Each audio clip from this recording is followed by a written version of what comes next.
Bismillahirrahmanirrahim. Assalamualaikum warahmatullahi wabarakatuh. Halo anak-anak ibu, selamat datang di pertemuan pertama pelajaran PKN hari Selasa 14 Juli 2020 bersama Ibu Raihana. Pertemuan pertama kita pada pagi hari ini akan Ibu bawakan dalam bentuk slide PowerPoint. Jadi, bagi anak-anak Ibu, selamat menyaksikan slide PowerPoint-nya. Oh iya, sebelum belajar, jangan lupa berdoa terlebih dahulu ya, agar belajar hari ini diridhoi Allah Subhanahu wa taala.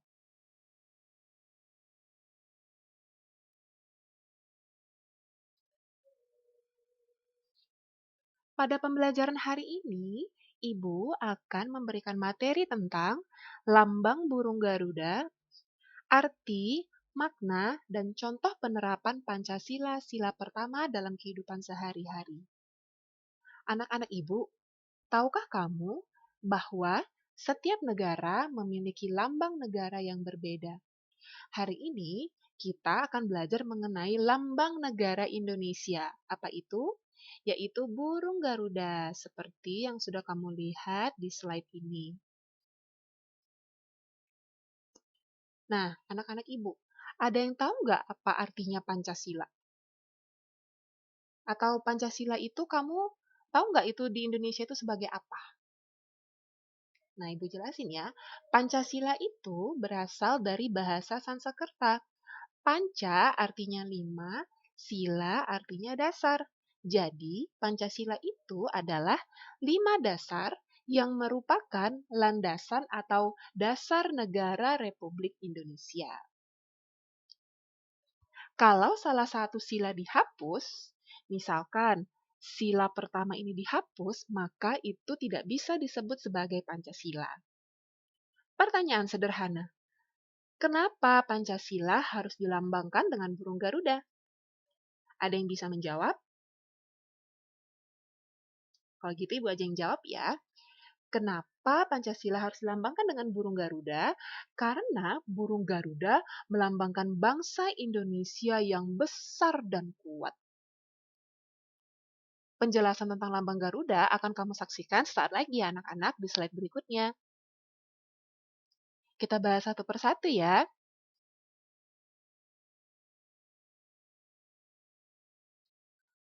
Seperti yang tadi Ibu bilang, burung Garuda itu merupakan lambang negara Indonesia. Dan ternyata warna dari burung Garuda ini bukan warna sembarangan loh.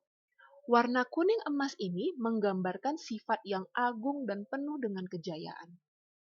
Sedangkan burung Garuda itu adalah seekor burung gagah dengan paruh, sayap, ekor, dan cakar, di mana itu semua melambangkan kekuatan.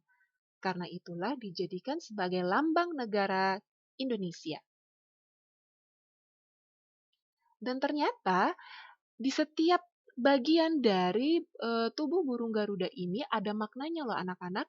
Simak penjelasan berikut ini. Coba lihat panah merah. Sayap kanan dan sayap kiri burung Garuda memiliki 17 helai bulu. Sedangkan pada ekor di panah biru cerah ini itu ternyata memiliki atau berjumlah 8 helai bulu. Nah, 8 merupakan bulan ke-8, yaitu bulan Agustus. Jumlah bulu pada pangkal ekor yang terletak di bawah perisai, lihat panah kuning, berarti di bagian ini, itu berjumlah sekitar 19 helai. Sedangkan bulu pada leher burung Garuda ini, panah warna hijau itu ternyata berjumlah 45 helai. Jika kamu gabungkan seluruhnya, maka ini sama seperti hari kemerdekaan kita, 17 Agustus 1945.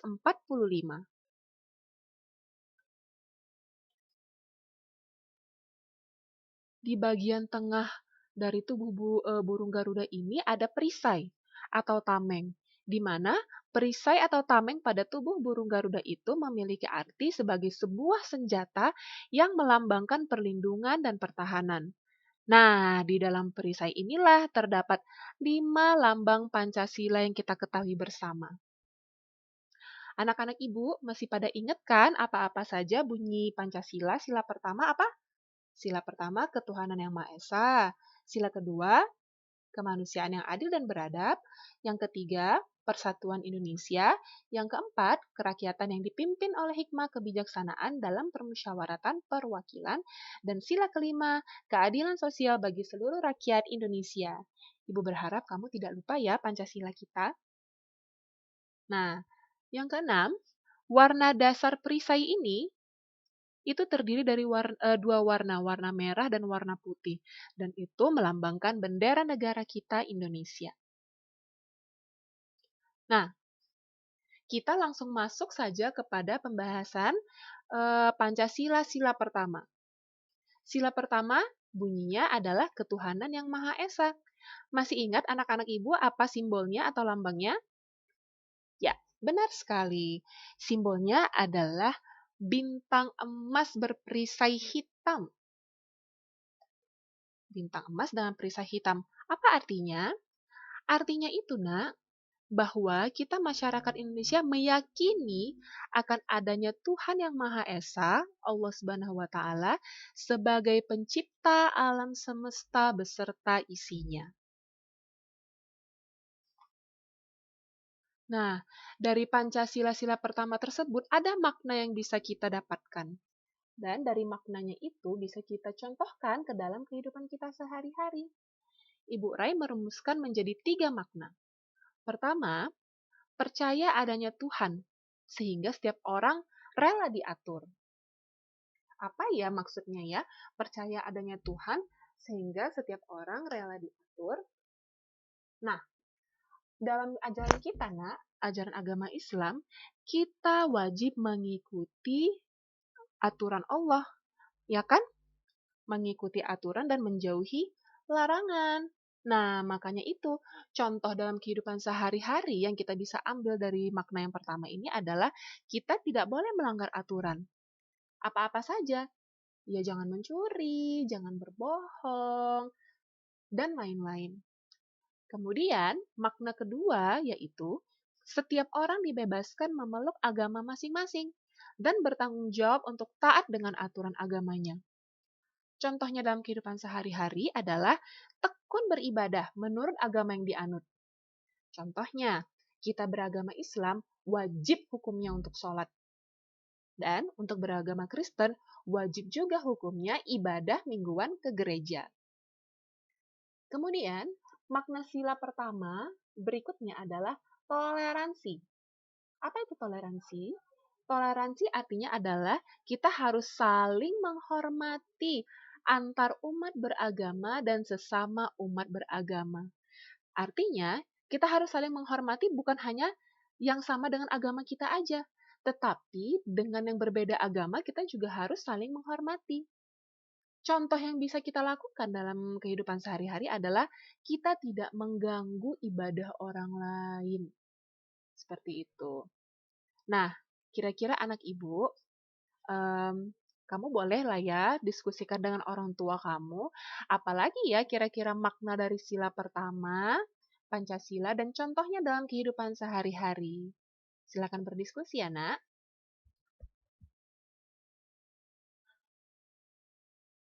Nah, di slide berikut ini ada cerpen. Cerpen yang cukup menarik. Kita baca yuk bersama-sama. Pada masa Khalifah Umar bin Khattab, hidup seorang ibu penjual susu dan seorang putrinya. Putri penjual susu itu dikenal jujur dan berhati mulia. Sehari-hari ia membantu ibunya berjualan susu. Suatu malam, ibunya berkata kepada putrinya, "Nak, supaya cadangan susu kita bertambah banyak, coba sekarang engkau campurkan antara susu murni dengan air. Kalau cadangan susu kita banyak, tentu kita akan untung banyak." Mendengar suruhan ibunya seperti itu, putrinya langsung terbelalak kaget. "Astagfirullah, maaf ibu, kita jangan seperti itu. Khalifah Umar melarang kita curang dalam berdagang." "Tidak usah takut putriku, Khalifah Umar tidak akan melihat perbuatan kita kok, kata ibunya. Wahai ibu, di malam sesepi ini, mungkin Khalifah Umar tidak bisa melihat perbuatan kita. Tapi yang jelas, Allah tentu melihat segala apa yang sedang kita perbuat sekarang. Jelas putrinya. Ternyata tanpa sepengetahuan mereka, Khalifah Umar kebetulan lewat di depan rumah itu dan mendengar semua percakapan mereka. Beliau pun memuji kejujuran dan kemuliaan hati putri penjual susu itu. Nah, dari cerpen yang ibu bacakan tadi, kira-kira bisakah anak-anak ibu rumuskan sikap apa yang baik dan tidak baik dari cerita tersebut? Kemudian, apakah sikap baik tersebut masuk ke dalam sila pertama Pancasila atau tidak? Dijelaskan ya anak-anak. Oke, sekian materi PKN pertemuan pertama kita pada hari ini. Tugas kamu adalah kamu catat kembali materi ini di buku catatan kamu. Nanti materi ini akan Ibu buatkan dalam bentuk Microsoft Word, jadi kamu tinggal mencontoh saja.